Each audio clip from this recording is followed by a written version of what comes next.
साथियों, अभी कुछ समय पहले आपने यह खबर तो देखी ही होगी कि कैफे कॉफी डे के मालिक वीजी सिद्धार्थ ने कर्जे की वजह से नदी में कूदकर आत्महत्या कर ली थी। कर्जे की ही वजह से विजय माल्या देश से बाहर चला गया था। कर्जे की ही वजह से नीरव मोदी को भी देश से बाहर इंग्लैंड में चले जाना पड़ा और न जाने कितने व्यापारियों को कर्जा होने की वजह से रोजाना या तो अपना व्यापार बंद करना पड़ता है या फिर आत्महत्या।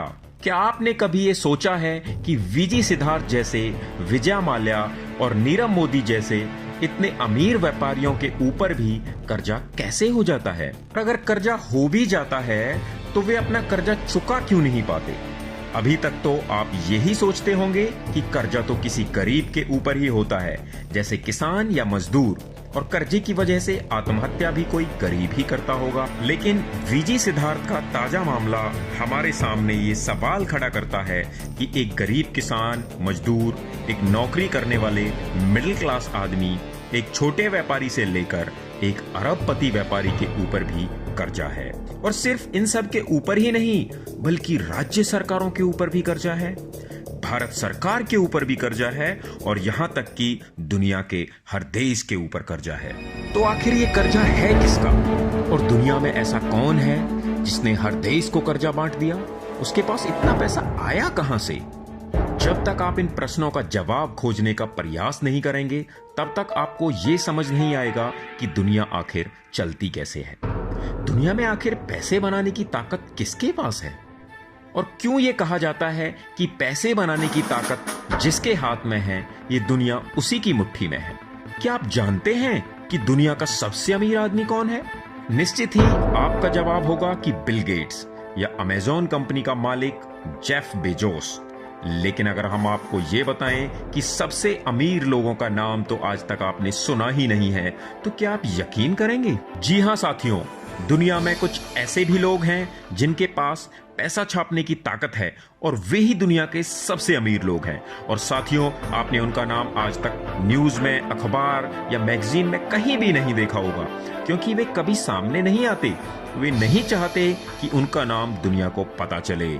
अगर हम आपको ये बताएं कि पहले देशों को डंडे और बंदूक के दम पर गुलाम बना लिया गया था, लेकिन आज देशों को कर्जा देकर गुलाम बना लिया गया है, तो क्या आप यकीन कर पाएंगे? कर्ज के जंजाल को अगर आप समझना चाहते हैं तो आपको बैंकों का मायाजाल किताब पढ़नी ही होगी, क्योंकि पूरी दुनिया में सिर्फ यही एक ऐसी किताब है जिसे पढ़कर आपको ये समझ आ सकता है कि कर्जे की वजह से एक अरबपति से लेकर एक साधारण किसान आत्महत्या क्यों कर लेता है।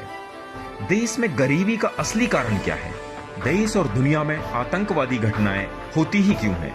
देश में लाखों टन अनाज होने के बावजूद भी रोजाना लाखों लोग भूख से क्यों मर जाते हैं? लाखों करोड़ों खाली घर होने के बावजूद भी लाखों लोग बेघर की जिंदगी जीने पर क्यों मजबूर हैं? हर साल लाखों बच्चे सरकारी नौकरियों के लिए आवेदन भरते हैं, लेकिन क्यों हजारों सीट होने के बावजूद भी बच्चों को सरकारी नौकरियां नहीं मिल पाती? क्यों शहरों में रहते हुए आप जहरीली हवा, जहरीला पानी और जहरीले फर्टिलाइजर से बना खाना खाने को मजबूर हैं?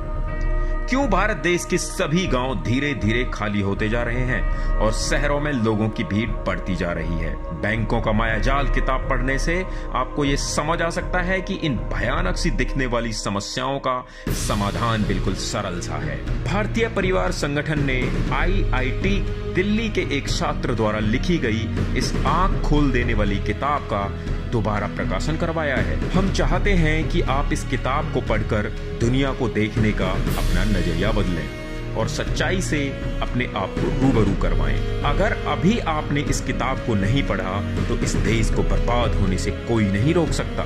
वैसे तो हमने इस किताब का कोई मूल्य नहीं रखा है, लेकिन इस किताब को छपवाने का, प्रचार करने का और आप तक भेजने का भी एक खर्चा होता है। इसलिए हम आपसे कम से कम 100 रुपए की सहयोग राशि मांगते हैं। किताब को घर मंगवाने के लिए आप bankzal.com पर जाकर अपना ऑर्डर दे सकते हैं और भारतीय परिवार की सभी वीडियोज को देखने के लिए आप नीचे दिए गए भारतीय परिवार के आइकॉन पर क्लिक करके हमारे चैनल पर जा सकते हैं, जहां आपको हमारी सारी वीडियोज दिख जाएंगी। आशा करते हैं कि आप इस किताब को मंगवाकर पढ़ेंगे और फिर हमसे संपर्क करके इस देश के अंदर परिवर्तन करने के लिए हमारा साथ देंगे। जय हिंद, जय भारत।